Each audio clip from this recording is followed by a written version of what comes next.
போய்விட்டார். இவன் மனக்கசந்து அழுதான். ஆனா இயேசு திரும்பி பார்த்தார். இவன் கூப்பிடுகிற சத்தம் அவர் காதில் பட்டது.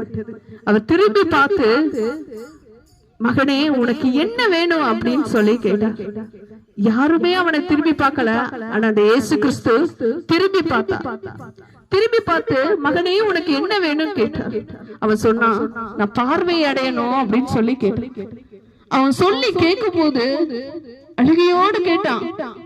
அந்த இயேசு கிறிஸ்து சுகம் தருவான்னு சொல்லிட்டு நம்பிக்கையோடு கேட்டான். அப்படி நம்பிக்கையோடு கேட்கும் போது அந்த இயேசு கிறிஸ்து கண்களை தொட்டார், சுகம் பெற்றான்.